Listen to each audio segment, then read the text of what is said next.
महाराष्ट्र विधानसभा चुनाव के नतीजे जिस तरह से महायुति के पक्ष में आए, सीएम पद को लेकर महायुति में विचार अलग अलग तीनों ही दलों की थी। लेकिन अब बड़ी खबर आ रही है।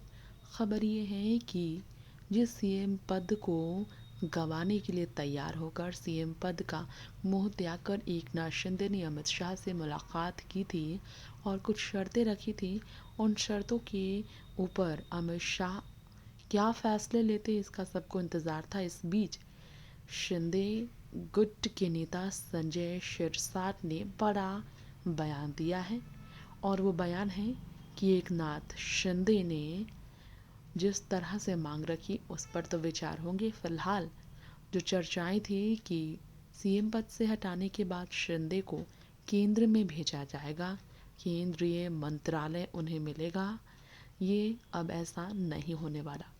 संजय शिरसाट ने कहा, शिंदे उप मुख्यमंत्री का पद स्वीकार नहीं करते हैं अगर, तो शिवसेना उनकी जो पार्टी के किसी अन्य नेता को यह पद मिलेगा। यही हुआ है फैसला और एकनाथ शिंदे शाम तक इस पर फैसला करेंगे। यानी कि केंद्र नहीं लेकिन उप मुख्यमंत्री का पद देने का विचार बीजेपी ने किया है शिंदे को, लेकिन वो इसे अभी तक स्वीकार नहीं कर पाए।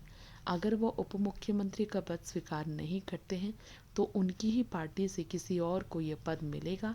चर्चा थी कि शिंदे के बेटे श्रीकांत को ये पद दिया जा सकता है, लेकिन केंद्र में फिलहाल शिंदे के जाने की कोई चर्चा नहीं है। शिंदे निश्चित रूप से केंद्रीय मंत्री के रूप में केंद्र में नहीं जाएंगे। संजय शिरसाट ने इस बात की पुष्टि की है और इसी के साथ महायुति गठबंधन के शानदार प्रदर्शन के कार्यवाहक मुख्यमंत्री शिंदे ने कह दिया, अगले सीएम के नाम के लिए भाजपा नेतृत्व के फैसले का पूरी तरह से वो समर्थन करेंगे और इस पर कोई बाधा नहीं बनेगी उनकी पार्टी, ये भी उन्होंने तय किया। शिंदे को उप मुख्यमंत्री पद की पेशकश की संभावनाएं जताई गई, लेकिन वो स्वीकार करेंगे या नहीं इस पर अभी भी चर्चा है। शिरसाट ने कहा कि अन्य नेता को ये पद मिलेगा अगर एकनाथ ने ये पद स्वीकार नहीं किया।